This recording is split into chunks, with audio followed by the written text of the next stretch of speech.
TV7 Israel News is made possible thanks to your generous donations. Shalom, good evening. This is TV7 Israel News, broadcast to you from Jerusalem. And in today's top stories, a senior Israeli delegation travels to Qatar to try to finalize a hostage release deal. Islamic Republic of Iran Supreme Leader Ayatollah Ali Khamenei claims despite setback to his axis of evil, Israel will be eradicated. The European Union offers 1 billion euros to help Syrians in Turkey return to their homeland. A senior Israeli delegation to include IDF, Mossad, and ISA representatives traveled to Qatar last night in an effort to make a final push, hoping to secure a hostage release deal after the Islamist Hamas terror group conceded to Israeli red lines. According to Israeli Defense Minister Israel Katz, the Philadelphia-Netzarim corridors, where IDF troops are deployed to thwart Hamas's freedom of movement, won't constitute an obstacle, as was the case over the past several months. According to Jerusalem's top defense official, Hamas became flexible on this issue. It is important to know that the main reason for Hamas's renewed flexibility, in addition to a number of dramatic events, to include the defeat of the Iranian proxy Hezbollah and the fall of the President-elect Donald Trump, that if the hostages are not released prior to January 20, 2025, there will be all hell to pay in the Middle East. As to what he had actually meant by his threat, President Trump stressed the following. Just one last one on this. When you say that there will be hell to pay if the hostages are not released before January 20th, what does that mean? Well, they're going to have to determine what that means. But it means it won't be pleasant. It's not going to be pleasant, yeah. President-elect Trump further addressed his phone conversation with Israeli Prime Minister Benjamin Netanyahu, in which Congressman Mike Waltz, who is expected to assume the role of National Security Advisor and is known to be a staunch proponent of the U.S.-Israel alliance, also took part in the conversation. On Bibi, we had a very good talk. We discussed what is going to happen, and I'll be very available on January 20th, and we'll see. As you know, I gave warning that if these hostages aren't back home by that date, all hell's going to break out, and very strong. But we generally just discussed, I asked him, where are things? Mike Waltz they're doing a great job, by the way. Everybody is very happy. I think he's doing a fantastic job. But he was very much involved in the call. But it was a recap call more than anything else. President-elect Trump was further asked on whether he would consider a preemptive strike against the Islamic Republic of Iran, which he is believed to be pushing for the proliferation of nuclear weapons. However, the president-elect refused to answer whether he would or wouldn't strike at the Ayatollah regime, stressing that he could not answer the question. Meanwhile, in Tehran, Allah is the greatest. Death to America, death to England, death to Israel.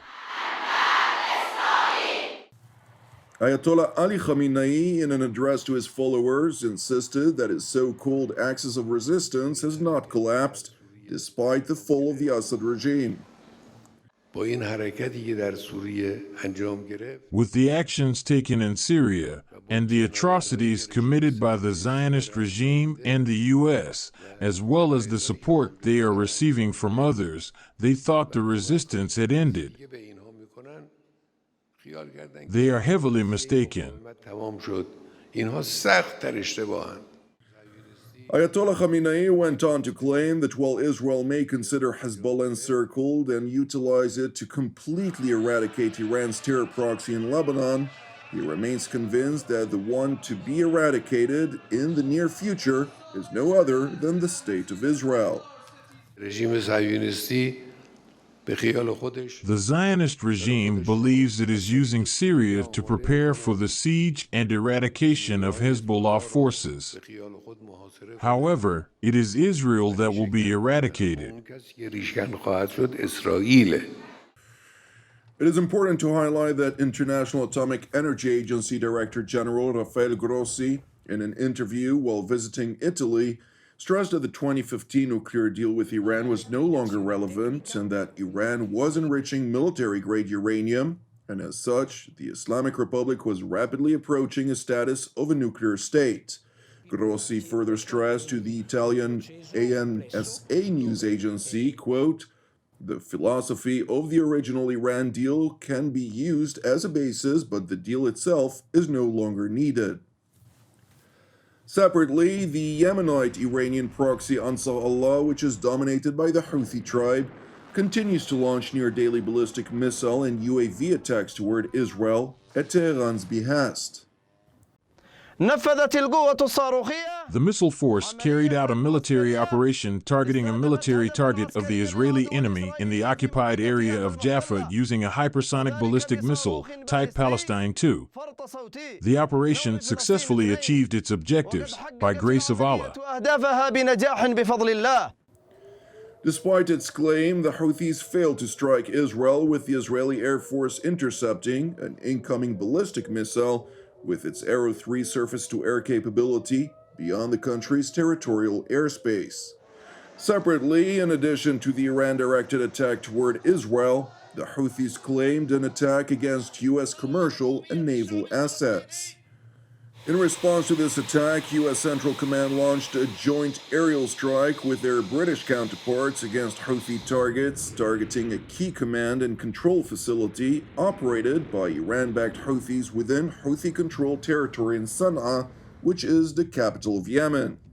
According to a CENTCOM statement, the targeted facility was a hub for coordinating Houthi operations, such as attacks against U.S. Navy warships and merchant vessels in the southern Red Sea and the Gulf of Aden.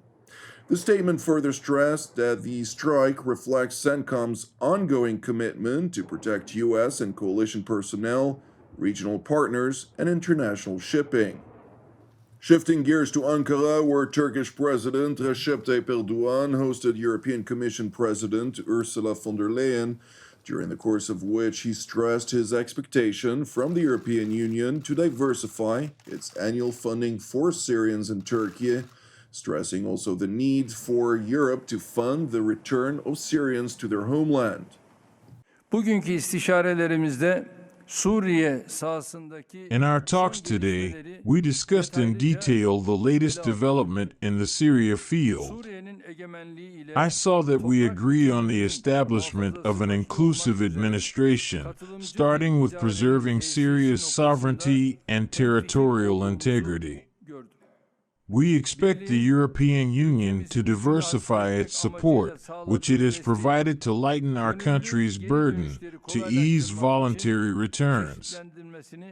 It is very important that this support will be comprehensive and sustainable in the medium and long term to include basic infrastructure investments.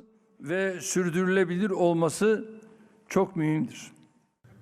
President von der Leyen initially highlighted the vast contributions that European taxpayers have made for Syrians that had fled the Assad regime since 2011, while further highlighting a new financial package of an additional €1 billion that will be earmarked for Syrians in Turkey. Since 2011, our annual Syria conferences have mobilized over €33 billion, including $1.7 billion in humanitarian aid, and we must continue this support. We must continue this support with a new focus on reconstruction. This will be a step-for-step approach, and we would need to start a discussion on sanctions reliefs, but this can only happen if real progress on a peaceful transition is seen on the ground. I am very pleased to announce today that an additional €1 billion for 2024 is on its way. This will support, among others, healthcare and education of refugees in Turkey. It will continue to contribute to migration and border management, including voluntary returns to Syrian refugees. And as things evolve on the ground, we can adapt this 1 billion to the new needs that might occur in Syria. Despite the fact that the Al-Qaeda-linked Hayat Tahrir al-Sham is designated by the European Union as a terrorist organization, President von der Leyen acknowledged that Brussels is now stepping up direct engagement with the group as it continues to consolidate its power in Damascus. Indeed, we have always maintained our presence in Syria to support those in need, while respecting the principle no contact, no cooperation, no funding to the Assad regime. But now we have to step up and continue our direct engagement with HTS and other factions. Thank you for watching TV7 Israel News. I would like to initially highlight a milestone for TV7 Israel News, as today we broadcast episode 3400.